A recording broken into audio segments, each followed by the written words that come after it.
Hey gamers, welcome back to the channel. Today in DC Dark Legion, we have the 2026 roadmap for the game, and it gives a fairly clear direction of where the devs want to take this game. And about a week ago, I put a video out about some concerns that I had about the game and some of the changes and things that are happening in the game. And unfortunately, this roadmap continues to fuel those concerns for me. But we're going to go ahead and we're going to discuss this roadmap in detail. There is a lot to discuss here, so let's get into it.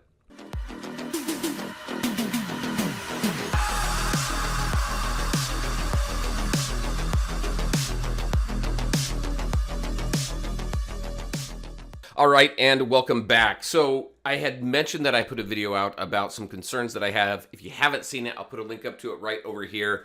But this is the overall roadmap. We will get into some detail, but it looks like we have some world map expansions. There's quite a bit of detail, and it's going to give you a lot of insight into where this game is going. We've got a dark invasion coming. We've got some solo convoy missions.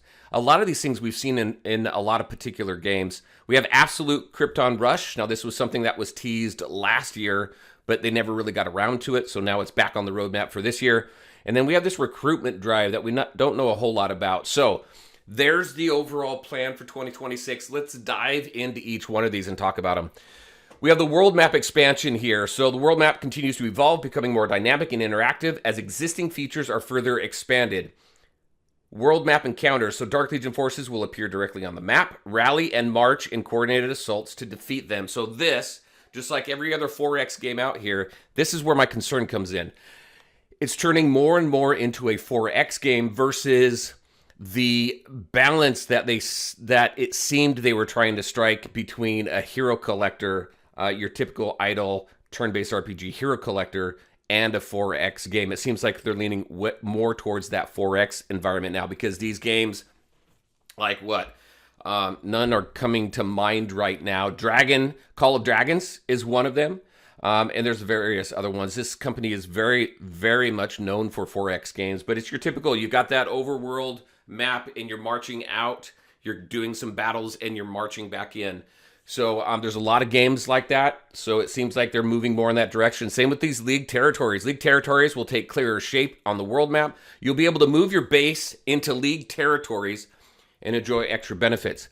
I'm wondering, so typical 4X games, once you're in an alliance, you all kind of pick an area on the map, and then that's where your entire alliance is. You've got everybody there to protect you. That way, if anybody comes to attack you, you've got other people around you that can help defend and fight off the attackers. I wonder if we're going to be leaning into that, or if this is just going to be something where as you pick up territories and cities on that map, you can go ahead and move your bases to there to maybe get more resources and things like that. It'd be kind of cool if, rather than being able to attack people's bases, maybe that would unlock specific missions or dungeons or things like that. I think that would be really cool. So I don't know exactly where this is going to go, but it's kind of interesting. Expanded world map interactions as well. New interaction layers will be introduced around world map objectives, creating more strategic challenges for commanders. So again, going back to 4X games, typically you'll have these things around the world map that all the alliances will go for and try and battle for. Maybe it's there's a bear over here, and you go ahead and defeat the bear, and it gives you specific benefits for your alliance because you control that. Or maybe there's a dungeon over here, you go and you clear it and you hold it, and maybe that gives you specific benefits for your alliance. I don't know.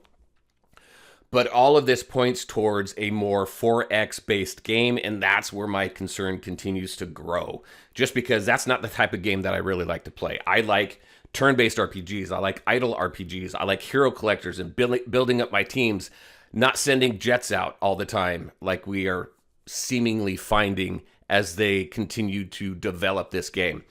Next, we have this Dark Invasion. This is kind of interesting. So a dark multiverse that breaches the world map, drawing commanders across the earth to stand together and push it back.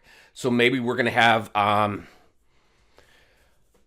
maybe like a world boss or something like that all the leagues are going to go fight, or maybe fight for dominant, like I think it was Call of Dragons, where there's these different animals like bears and stuff like that, where everybody would go and they'd fight, and whoever would win would gain ownership of that or whatever, and then get those benefits like I was talking about. So I don't know if this is kind of a world boss thing, or if this is kind of like everybody competing or everybody working together on this. It does seem that we will stand together and push it back. So maybe it's more that world boss type thing. I don't know. We'll see. Convoy missions. We've seen this in a couple of their other games. This is like a smaller version of the train, I think. So you got the trains in the game, and you send them out, you load them up. So you're going to have these transports that are going to move across the world, and just like with trains, they can be attacked, and you can get resources for attacking them and such like that. So we'll see kind of what that looks like, how they interpret that in this game. Absolute Krypton Rush, we already talked about. This is more of an advance. So this is kind of taking the best of the best top-ranked leagues for Krypton Rush, and then putting them into a massive battle for this absolute Krypton Rush. I don't know the details behind this, but we'll see. It says only the strongest league will rise to the top. And I don't know if this is in-server or if it's cross-server. I think probably cross-server, but because I think what Krypton Rush is cross-server, right? And then there's this recruitment drive. This is interesting. A limited server transfer initiative that opens during specific periods, offering eligible commanders a chance to seek new battlefields. So they're finally going to give us an opportunity to pick and choose and move servers. Now, I don't know the limitations. It says eligible commanders, so I don't know what the requirements are going to be for that. But we're going to definitely see some movement, and I think we really need to, because I think there's still servers out there that are practically dead, and people probably want to move away from to join other servers that are more active, where maybe their friends are at, things like that. So we'll see that. We'll see what that looks like.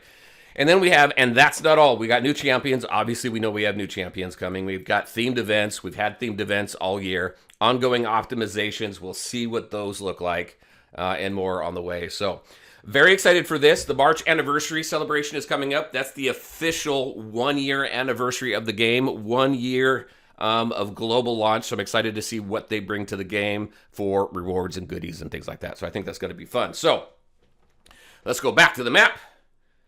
So what do you think about all of this? I'm very curious on your thoughts. We've been talking about the different updates and everything over the last year, how the game has taken shape. What do you think about the direction that this game is going? Definitely leave comments in the comment section below. And join the conversation. All right, everybody, that is what I had for you. As always, I want to thank you all for taking the time to watch the video. If you liked it, make sure to hit that like button and share your thoughts and questions in the comment section below. Take care, everybody, and we'll talk to you next time.